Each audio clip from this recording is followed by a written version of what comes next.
आजकल आप देखते हैं बच्चे बहुत जल्दी या तो डिप्रेस हो जाएंगे, हाइपर हो जाएंगे, और अब तो बहुत दुखद बात यह है कि बहुत जल्दी बच्चे आत्महत्या कर बैठते हैं। जो लोग अपने बच्चों को कठिनाइयों से जूझना नहीं सिखाते, संघर्षों में नहीं पलते, जीवन के उतार चढ़ाव नहीं सिखाते, नहीं समझाते हैं, उनके सामने जब भी कभी जिंदगी की कोई कठोर परीक्षा आ गई उस समय वह टूट कर गिर जाते हैं। हर एक व्यक्ति को मन को सकारात्मक बनाने की चेष्टा करनी चाहिए। तो अगर आदमी ये सोचने लग जाए कि मैंने तो ये बनना था, नहीं बन पाया, आप जी के क्या करेंगे? भगवान ने आपके लिए बड़ा रोल रखा हुआ है ना, उसके लिए तैयारी करो ना।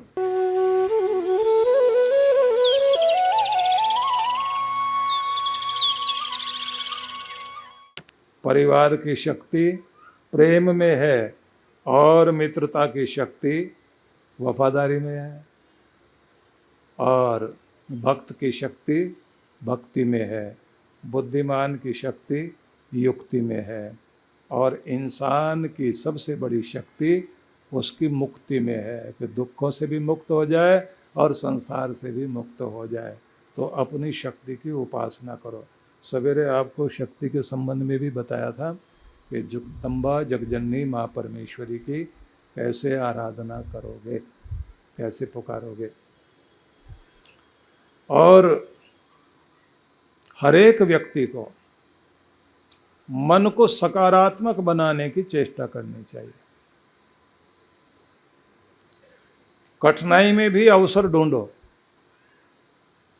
मुश्किल में भी कि कुछ सीखने को, कुछ बनने को, मजबूत होने को मौका मिल रहा है। अपनी मुश्किलों से कुछ न कुछ सीखना चाहिए, क्योंकि मुश्किलें आदमी को मजबूत बनाती हैं। और जब आप मुश्किलों से लड़ना सीखते हैं तो आपकी ज़िंदगी आसान बनती जाती है। और जब आसान की तरफ दौड़ते भागते हो तो आपकी ज़िंदगी कमज़ोर और जीवन मुश्किल में पड़ता जाता है। जो लोग अपने बच्चों को कठिनाइयों से जूझना नहीं सिखाते, संघर्षों में नहीं पलते, जीवन के उतार चढ़ाव नहीं सिखाते, नहीं समझाते, उनको अपने बच्चों को जो ट्रेंड नहीं करते और बहुत आराम सुख देते हैं, उनके सामने जब भी कभी जिंदगी की कोई कठोर परीक्षा आ गई उस समय वह टूट कर गिर जाते हैं। आजकल आप देखते हैं बच्चे बहुत जल्दी या तो डिप्रेस हो जाएंगे, हाइपरटेंशन, हाइपर हो जाएंगे, और अब तो बहुत दुखद बात यह है कि बहुत जल्दी बच्चे आत्महत्या कर बैठते हैं। इतने नंबर नहीं मिले, इतने मिलने थे।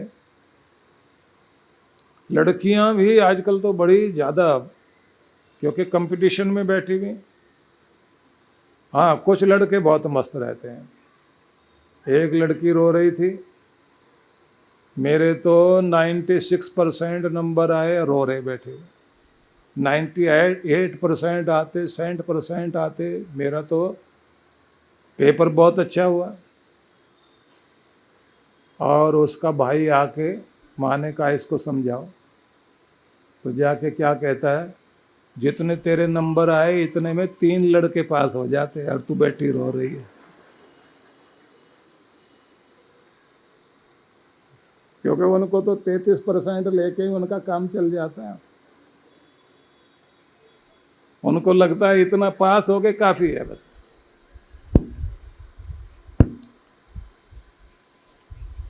तो आजकल बहुत ज़्यादा कंपटीशन और बहुत बड़ी इच्छाएं पालकर हम लोग अपने आप को उस जगह ला के खड़ा कर देते हैं, बस यही होगा तो ज़िंदगी है। कभी कभी तो बहुत विचित्र होता है। एक युवक रामेश्वरम से चला, एनडीए में, नेशनल डिफेंस एकेडमी में सेलेक्ट होने के लिए गया था देहरादून। पैसे पूरे थे नहीं कि वहाँ पहुँच सके, तो बहन ने अपनी पाजेब वगैरह बेच के उसके लिए टिकट की व्यवस्था करी। और कॉन्फिडेंस पूरा था कि मैं ज़रूर सिलेक्ट हो जाऊंगा। हो नहीं पाया। अब वापस जाने के पैसे भी नहीं। इतना निराश हो गया, वहाँ से पैदल चल पड़ा। चलते चलते देहरादून से ऋषिकेश की पहाड़ियों की तरफ आ गया, और जहाँ गंगा एक ऊंची पहाड़ी से नीचे दिखाई दे रही थी, वहाँ से छलांग लगाने को तैयार हो गया कि बस अब जान देंगे, क्योंकि वापस जा नहीं सकते। ज़िंदगी में एक ही चीज़ सोची थी, वही पूरी नहीं हुई। देश के लिए कुछ करना चाहते थे, अपना भी कैरियर बनाना चाहते थे। तो जैसे कूदने को तैयार थे, उसी समय और भूखे प्यासे एक महात्मा का नाम था स्वामी शिवानंद। उन्होंने बढ़ के उसका हाथ पकड़ा। क्या कर रहे हो? बोले जीने की इच्छा नहीं। क्या हुआ? बताया ये हो गया। बोले तुम्हें पता है तुम्हारा सिलेक्शन क्यों नहीं हुआ? बोले आपको पता है? बोले बिल्कुल मुझे पूरा पता है। इसलिए सिलेक्शन नहीं हुआ क्योंकि तुम छोटा रोल मांग रहे थे भगवान से, और आपको भगवान एक बहुत बड़ा रोल देना चाहता है, इसलिए आपको भगवान ने वहां नहीं जाने दिया। अब अपने उस बड़े रोल की तैयारी करो, क्योंकि बड़ी चीज तभी मिलती है जब आप भीतर अपने अंदर बड़प्पन लाते हो। महाराज खाने को नहीं है, पीने को नहीं है, जाने को कुछ नहीं। बोले खाना भी हम खिलाएंगे और घर जाने के लिए पैसे भी देंगे। और वो व्यक्ति भारत का महान साइंटिस्ट बना, मिसाइल मैन, जिसने भारत का सिर ऊंचा किया और आगे चल के वही भारत का राष्ट्रपति बना, APJ अब्दुल कलाम साहब। अमेरिका ने 10 तरह से नहीं 100 तरह से जासूसी करने की कोशिश की, लेकिन भारत को एटॉमिक पावर बना दिया। और जिस व्यक्ति ने भारत का सिर ऊंचा करने में सबसे बड़ी भूमिका निभाई, वो APJ अब्दुल कलाम साहब थे। तो अगर आदमी ये सोचने लग जाए कि मैंने तो ये बनना था, नहीं बन पाया, अब जी के क्या करेंगे? भगवान ने आपके लिए बड़ा रोल रखा हुआ है ना, उसके लिए तैयारी करो ना। बहुत कुछ देगा परमात्मा, बहुत बड़ी ऊंचाई पर लेके जाएगा। इसलिए हम लोग घर में सामान जुटाने में तो पूरी ताकत लगा देते हैं, लेकिन अपना आत्मसम्मान बनाने में ध्यान नहीं देते। आत्मसम्मान तब बनता है जब आपके भीतर विचारों में शक्ति आती है। भगवान श्री कृष्ण जो कहते हैं ना, मन मना भव, तो यही मतलब है ना, मेरे मन वाले हो जाओ। अब जल्दी जल्दी आगे सुना देता हूँ, क्योंकि भगवान आपको ये भी बताना चाहते हैं कि तुम्हारे विचार और तुम्हारी भावनाएं, तुम्हारा चिंतन मेरा हो जाए, लेकिन साथ में मद भक्त, मेरे भक्त बनो। भक्त बनने का मतलब ये है कि भजन करने वाले बनो। तुम्हारा भाव भावनाएं परमात्मा की तरफ बहनी चाहिए। भगवान की तरफ जब भाव भावनाएं बहती है ना, उसकी तरंग में व्यक्ति रहता है, उसके प्रेम से जुड़ा रहता है। तो वो जो प्रेम है परमात्मा के प्रति, वो आपको, आपके अवचेतन मन को, सबकॉन्शियस माइंड को और आपकी इमोशन को इस तरह से यूनिवर्स से जोड़ देता है कि फिर आप यूनिवर्स से कनेक्ट हो जाते हैं, विश्व शक्ति से, यूनिवर्सल पावर से। और जब आप यूनिवर्सल पावर से कनेक्ट हो जाते हैं, तो फिर जिस चीज़ पर मन एकाग्र करते हैं, वो चीज़ें फिर आपकी तरफ आनी शुरू होती हैं। लेकिन चाहिए बहुत प्रेम। भक्त वही होता है जो विभक्त ना हो। विभक्त मतलब बटा हुआ, भक्त वो जो बटा हुआ नहीं, अखंडित है, जुड़ा हुआ है, जिसकी पूरी चेतना परमात्मा की तरफ लगी हुई है, भाव भावना में पूरी तरह से निमग्न है, उसे भक्त कहा जाएगा। तो आपकी भाव भावनाएं परमात्मा के प्रति बहें, परमात्मा की शांति की तरफ बहें, परमात्मा के आनंद की तरफ बहें, परमात्मा के प्रेम की तरफ बहें। आपके भीतर परमात्मा की करुणा उतरे, आप भी दया करने वाले बने, तरस खाने वाले बने, परमात्मा का दाता स्वरूप याद करके आपके भीतर भी देने की भावना जागे। तो जब देने वाले बनोगे तो पीछे से दाता आपको भरने का काम शुरू करेगा, झोली खाली नहीं रहेगी। तुम आगे सेवा में लगे रहो, शुभ में लगे रहो, अपने माता पिता के लिए, अपने बड़ों के लिए, अपने घर के लिए, अपनों के लिए, समाज के लिए, अपनी तरफ से कुछ भी योगदान देते जाते हो, आपका प्रेम उधर बहता जाता है।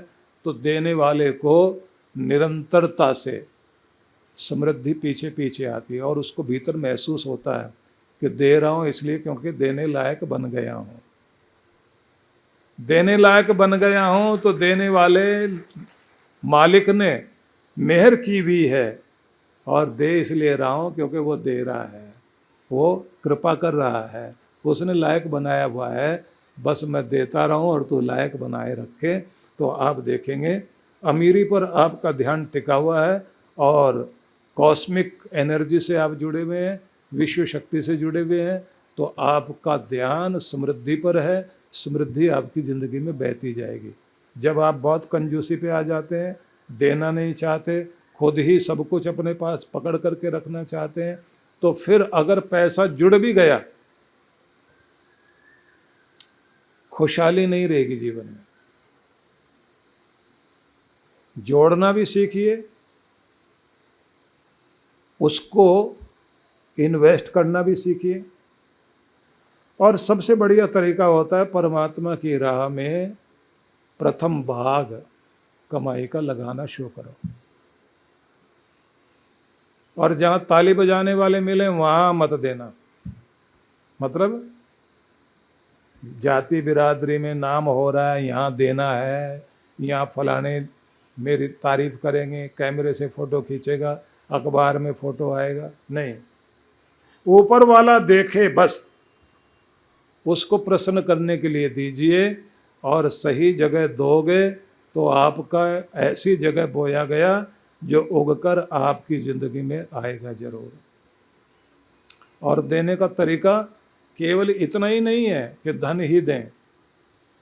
किसी को आपके प्रेम की ज़रूरत है, किसी को आपकी सहानुभूति की ज़रूरत है, किसी को आपकी सेवा की ज़रूरत है। आपके घर में जो आपके माता पिता है ना, उनको आपकी और चीज़ें नहीं चाहिए, थोड़ा सा समय देना शुरू कर दो, थोड़ी उनकी बात सुन लो,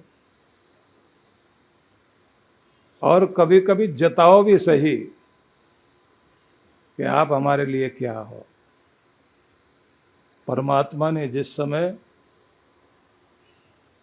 अपने प्रेम को इस धरती पर दिखाना था कि मेरा प्यार क्या होता है, तो उसने फिर एक मूर्ति गढ़ी और उस मूर्ति का नाम लिख दिया माँ। हरियाणा के पानीपत में परम पूज्य सद्गुरुदेव श्री सुधांशु जी महाराज एवं डॉक्टर अर्चिका दीदी जी के पावन सानिध्य में विराट सनातन भक्ति सत्संग कार्यक्रम का आयोजन होने जा रहा है। कार्यक्रम की रूपरेखा दिनांक 2 से 5 अप्रैल 2026, शुभारंभ 2 अप्रैल सायं 5 बजे, 3 से 5 अप्रैल प्रातः 9 बजे, सायं 5 बजे। स्थान Shivaji stadium, model town, Panipat, Haryana. विशेष कार्यक्रम 5 अप्रैल 2026, मंत्र दीक्षा प्रातः 11 बजे। आयोजक विश्व जागृति मिशन पानीपत मंडल। संपर्क सूत्र आप सपरिवार सादर आमंत्रित हैं।